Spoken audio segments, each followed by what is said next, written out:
พิธีบำเพ็ญกุศลถวายเป็นพระราชกุศลแด่สมเด็จพระนางเจ้าสิริกิติ์พระบรมราชินีนาถพระบรมราชชนนีพันปีหลวงพระสมภารเจ้าผู้ทรงพระคุณอันประเสริฐทรงสวรรคตเมื่อวันที่ 24 ตุลาคม พุทธศักราช 2568 ที่ผ่านมา การบำเพ็ญกุศลบูชาพระเดชพระคุณพระพรหมมงคลหลวงปู่ทองสิริมังคลมหาเถระอดีตที่ปรึกษาเจ้าคณะภาค 7อดีตเจ้าอาวาสวัดพระธาตุสีจอมทองวรวิหารการบำเพ็ญกุศลอุทิศแด่สัมพันธชนผู้ล่วงลับและการบำเพ็ญกุศลอุทิศแด่ทหารประชาชนผู้บริสุทธิ์ที่เสียชีวิตจากเหตุของการปะทะในวันนี้ตรงกับวันอาทิตย์ที่ 26 เดือนตุลาคมพุทธศักราช 2568 ในฐานะพระสกนิกรปวงชนชาวไทยและในฐานะศิษยานุศิษย์พระเดชพระคุณพระพรหมมงคลหลวงปู่ทองสิริมังคลมหาเถระในฐานะผู้เป็นสัมพันธชนเกี่ยวข้องกับผู้ล่วงลับและในฐานะประชาชนไทยในวันนี้มีคณะท่านเจ้าภาพโดยคณะสงฆ์วัดพระธาตุสีจอมทองวรวิหารมีพระเดชพระคุณพระสุวรรณเมธีด็อกเตอร์รองเจ้าคณะจังหวัดเชียงใหม่เจ้าอาวาสวัดพระธาตุสีจอมทองวรวิหารเป็นต้นเป็นประธานและท่านปลัดวิทยวัฒน์บุตตะปลัดอาวุโสอำเภอจอมทองประธานฝ่ายคฤหัสถ์นอกจากนั้นมีคณะท่านเจ้าภาพบริษัท SP เพชรแพ็คจำกัดบริษัท SP เพชรแพ็คเมียนมาอินเตอร์กรุ๊ปจำกัดโดยคุณวิวัฒน์คุณสุพรคุณธเนศคุณชาญวิทย์ปณิธานสิริกุลคุณแคทเธอรีนจินดาพรพร้อมโยคีผู้ปฏิบัติธรรมชาวต่างประเทศการบัดนี้ได้เวลาที่จะประกอบพิธีบำเพ็ญกุศลกล่าวขอน้อมกราบอาราธนาพระเดชพระคุณพระสุวรรณเมธีด็อกเตอร์รองเจ้าคณะจังหวัดเชียงใหม่เจ้าวาดวัดพระธาตุสีจอมทองวรวิหารกฎสวิตธูปเทียนเครื่องนมัสการบูชาพระรัตนตรัยเบื้องหน้าโต๊ะหมู่บูชาขอน้อมกราบอาราธนาครับ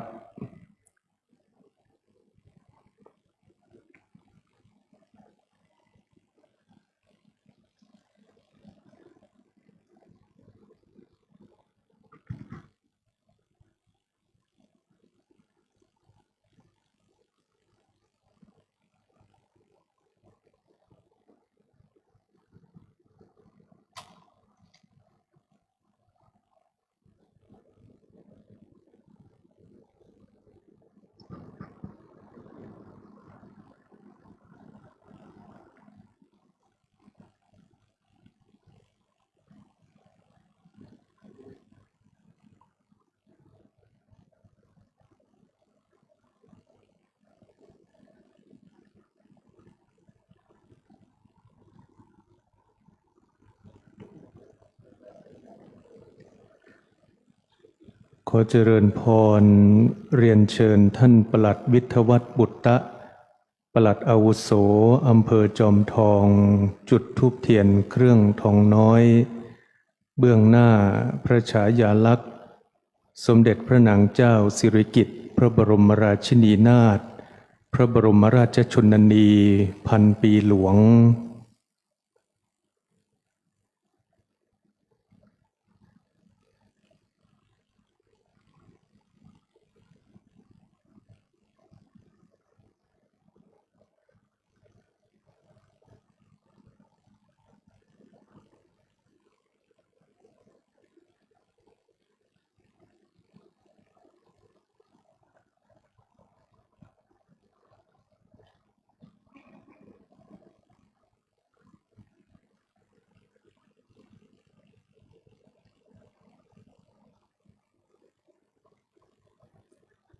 เรียนเชิญคุณแคทเธอรีนจินดาพรกดสวิตช์ธูปเทียนเครื่องทองน้อยเบื้องหน้ารูปเหมือนพระเดชพระคุณพระพรหมมงคลหลวงปู่ทองสิริมังคลมหาเถระ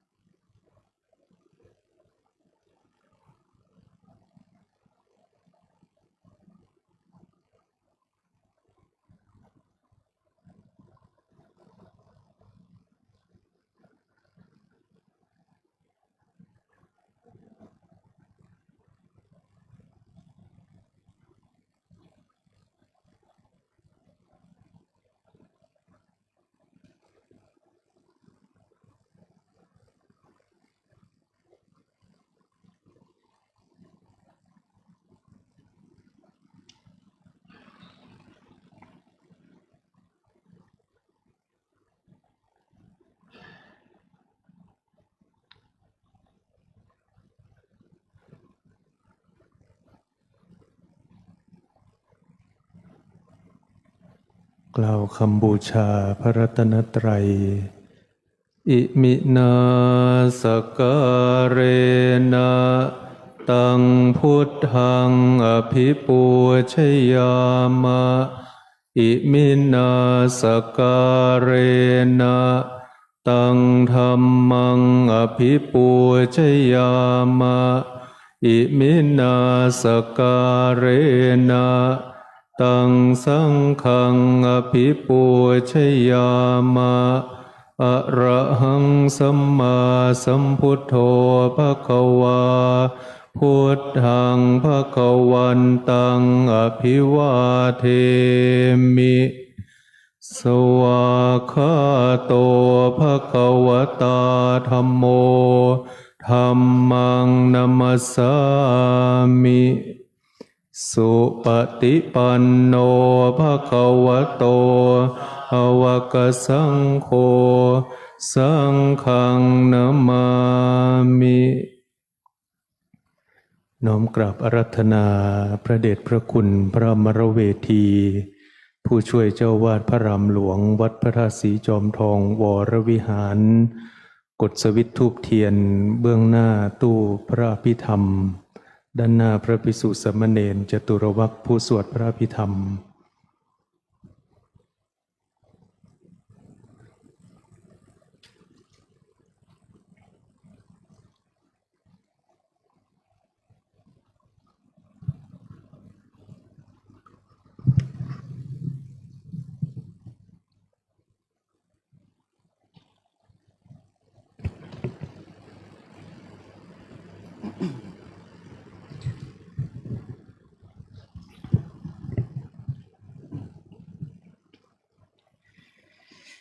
นะโม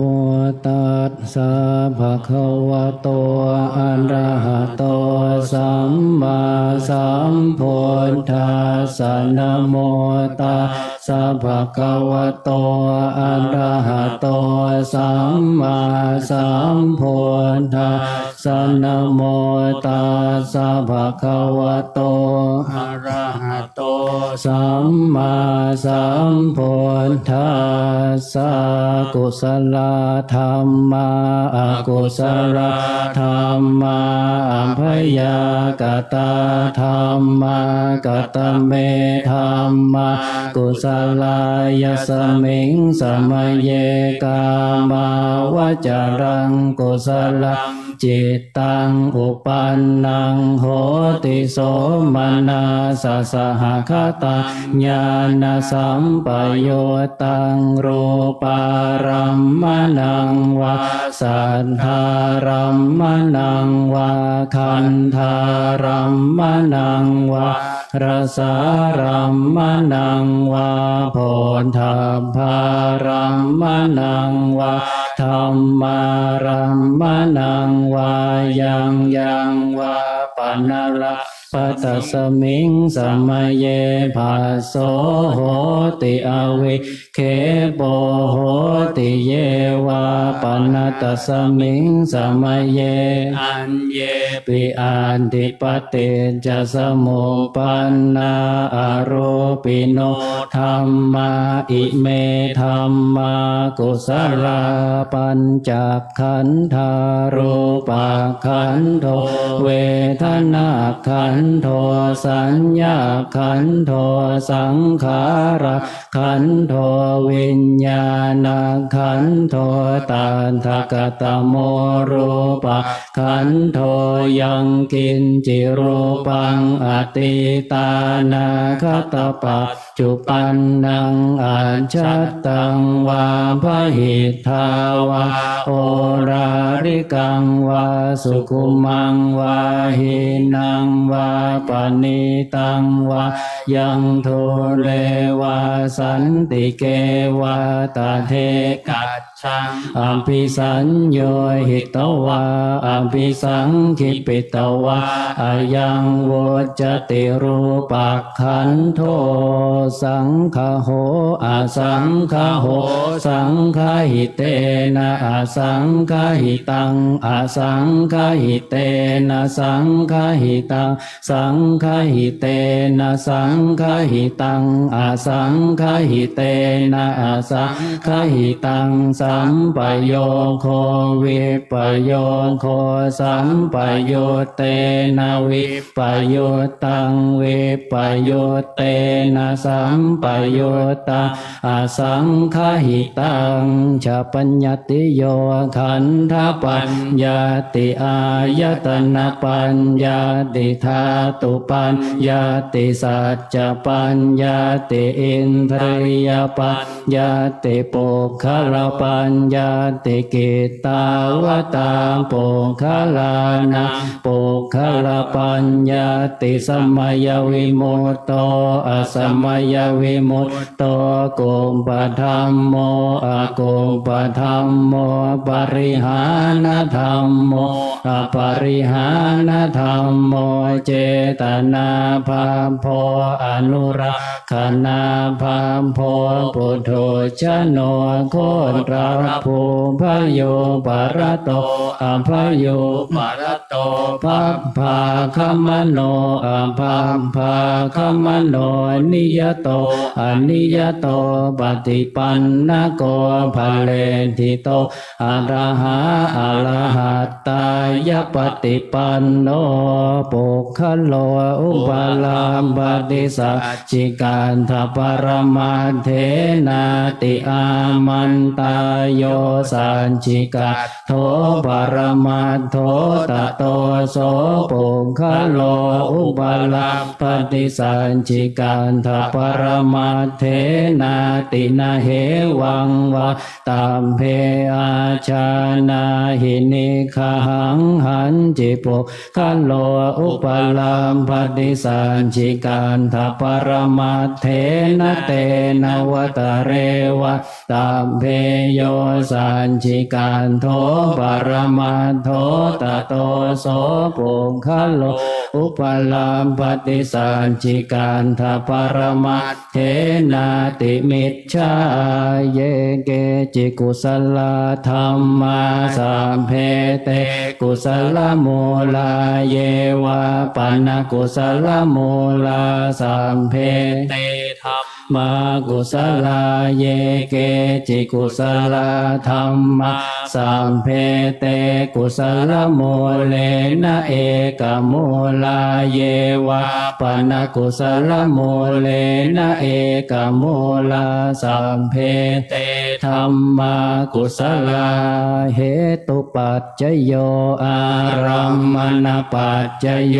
อธิปติปัจจโยอนันตรปัจจโยสัมมนันตรปัจจโยสหชาตปัจจโยอัญญมัญญปัจจโย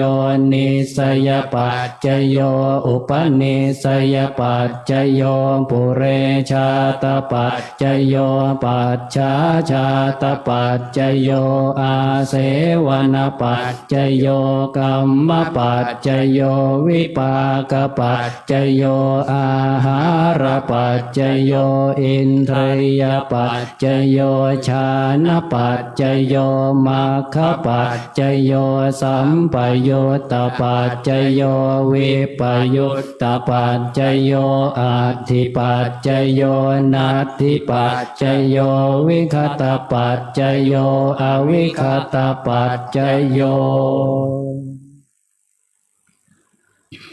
พระภิกษุสามเณรจตุรวักวัดพระธาตุสีจอมทองวรวิหารสวดพระพิธรรมจบลงเป็นที่เรียบร้อยในลำดับต่อไปจะเป็นการถวายกัปปิยพันธ์และทอดผ้าไตรบังสุกุลขอน้อมกราบอาราธนาท่านอาจารย์พระครูพุทธิธรรมวิเทศน้อมถวายกัปปิยพันธ์บูชาคุณพระพุทธเบื้องหน้าโต๊ะหมู่บูชา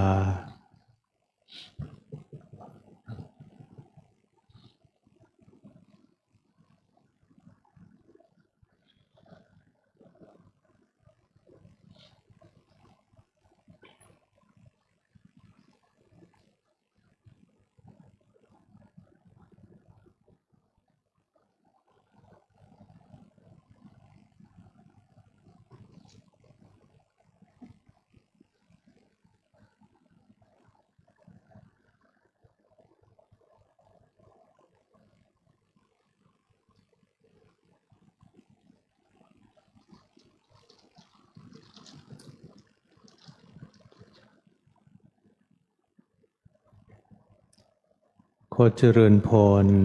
เรียนเชิญคุณแคทเธอรีนจินดาพรน้อมถวายกัปปิยพันธ์บูชาพระเดชพระคุณพระพรหมมงคลเพื่อมูลนิธิศูนย์ศึกษาพระวิปัสสนาจารย์ภาคเหนือหลวงปู่ทองสิริมังคโลเบื้องหน้ารูปเหมือน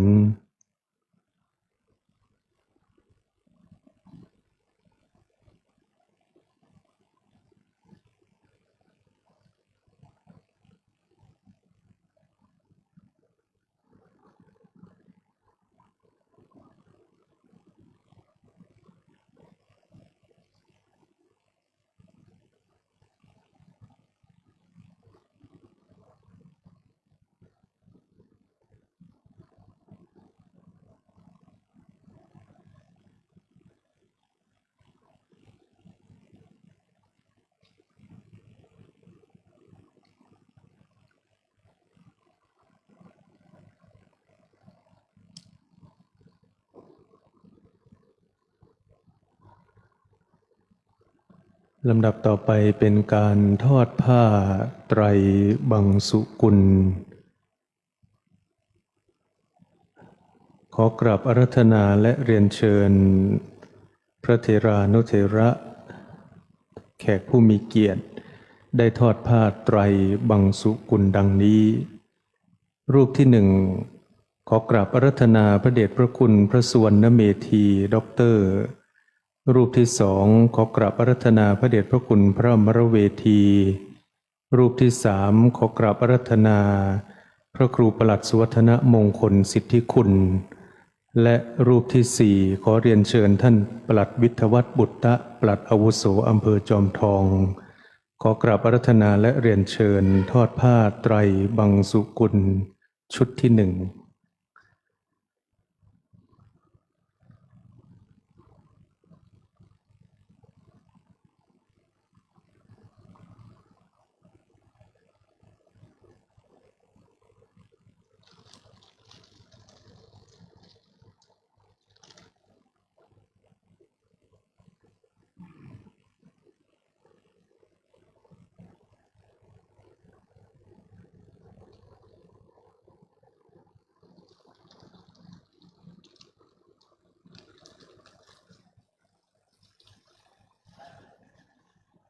ชุดที่สองขออาราธนาและเรียนเชิญท่านเจ้าภาพผู้มีรายนามดังต่อไปนี้ รูปที่หนึ่งขออาราธนาพระฟิลิกกันตะธรรมโม รูปที่สองเรียนเชิญคุณแคทเธอรีนจินดาพร รูปที่สามเรียนเชิญคุณโมฮัมเหม็ดและรูปที่สี่เรียนเชิญคุณริเวอร์ทอดผ้าไตรบังสุกุลชุดที่สอง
อนิจจาวัตสังขารา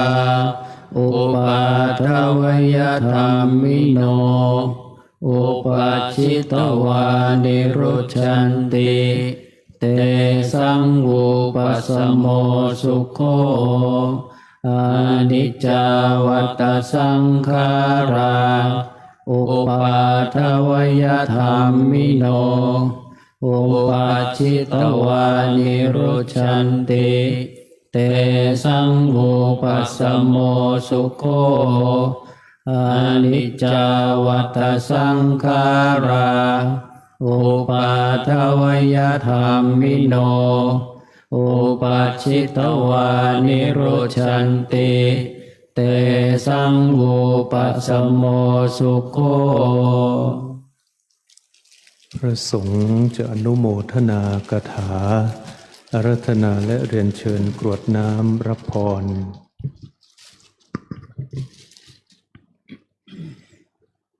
ยะถาวาริวหาปุราปริปุเรนติสาครัง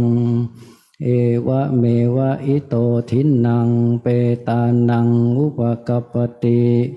อิจิตังปฏิตังตุมหังคิปะเมวะสมิจฉตุสัพเพปุเรนตุสังกปาจันโทปนรโสยธามณิโชติระโสยธาสัพพิติโยวิวัชชันตุสัพพะโลกวินาศตุมาเตภวัตวันตรายโยสุขีทีขายุโกภวะอภิวาทนาสิเลสเนจังวุฒาปัจจายโนจัตตารโอธรรมาวัฏทันติอายุวันโนสุขังภาลังอัฏฐาสิเมอากาสิเมยาติเมตตาสังฆาจะเมเปตานังทักกินังทานชาปุเพกตมโนสระ นาหิรุณนังวาโสโกวายาวัญญาปริเทวนานาตังเปตานามันทายะเอวังตินทันติยาตโยอายัญจะโคทักขินาทินนาสังคัมหิสุปฏิทิตาทิคารตังหิตายาสัทธานาโสอุปกัมปติโสยาติธรรมโมจะอายังนิทัสสิโตเปตานาปูชาจักตาอุราราพลัญจะภิกขุนามานุปทินนังตุมเหหิปุญญังปสุตังอนาปกันติภวตุสัพพมังคลังรักขันตุสัมภเทวตาสัมภพุทธานุภาเวนัสสัทธาโสทิภวันตุเตภวตุสัพพมังคลังรังขันตุสัมภเทวตาสัพพธรรมานุภาเวนัสสัทธาโสทิภวันตุเตภวตุสัมภมังคลังรักขันตุสัมภเทวตาสัมภสังฆานุภาเวนัสสัทธาโสทิภวันตุเตอันดมยังสาธุกรังกโรมเสสาธุสาธุสาธุอาราธนาและเรียนเชิญทุกรูปท่านได้เจริญจิตตภาวนาถวายเป็นพระราชกุศลเป็นระยะเวลา93วินาทีณบัดนี้นะครับ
พอสมควรแก่เวลา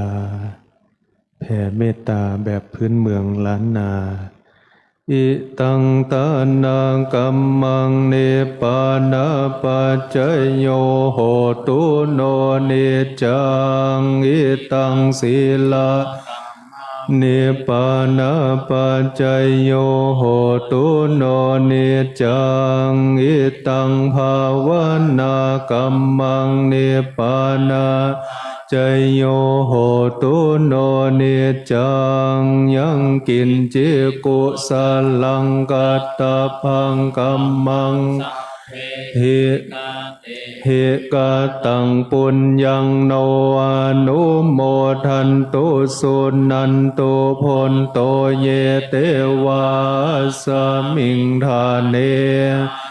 คาตาทิคายโยกาสทาโหนตุสัพพสัตตา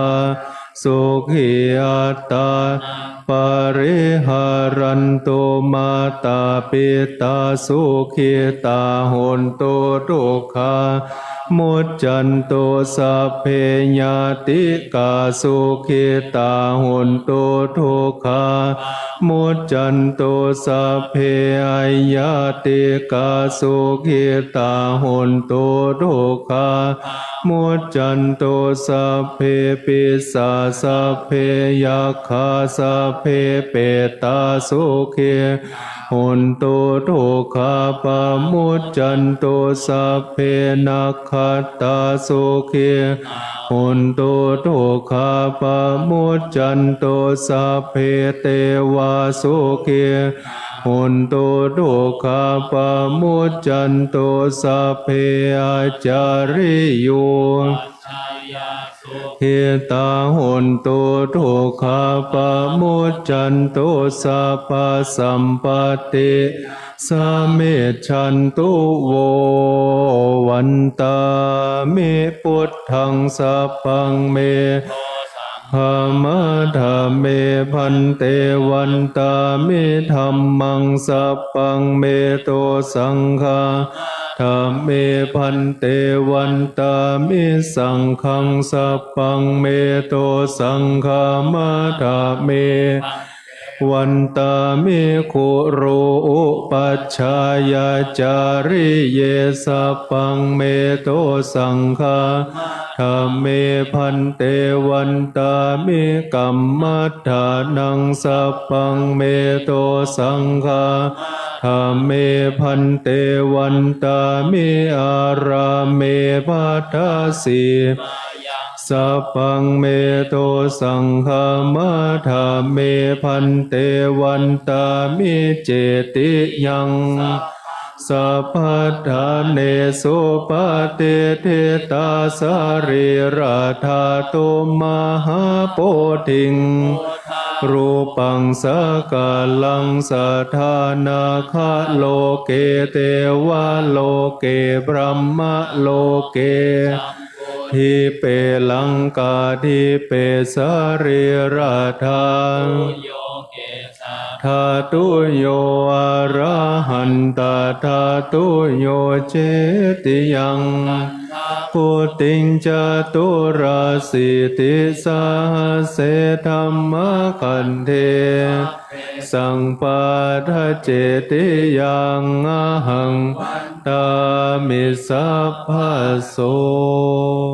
กรา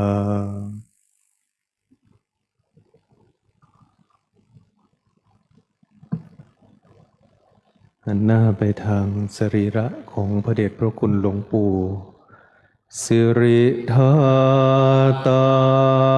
มหาเทโรหิริโกสิริมังคโลมังคโลปายเมอวิมังคโลปายเท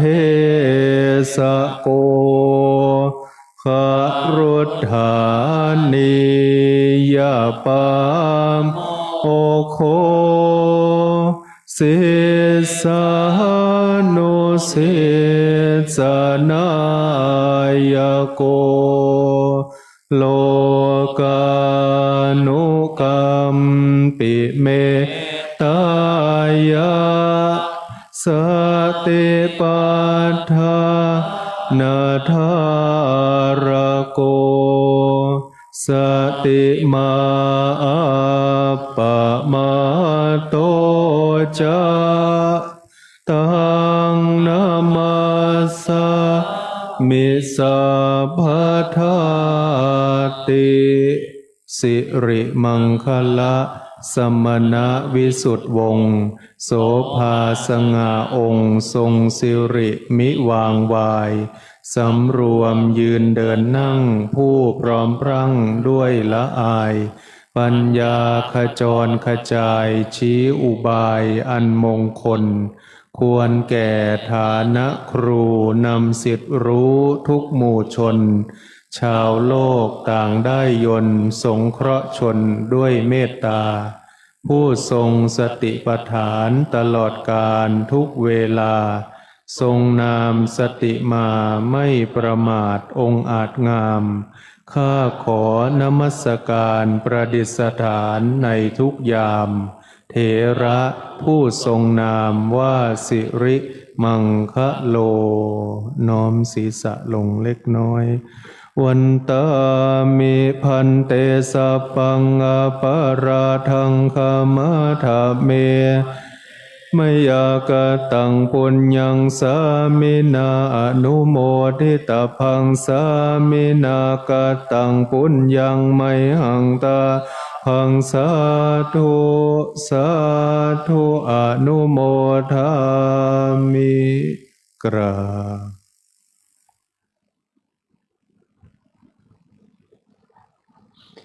น้อมวันทาพระเดชพระคุณพระสุวรรณเมธีด็อกเตอร์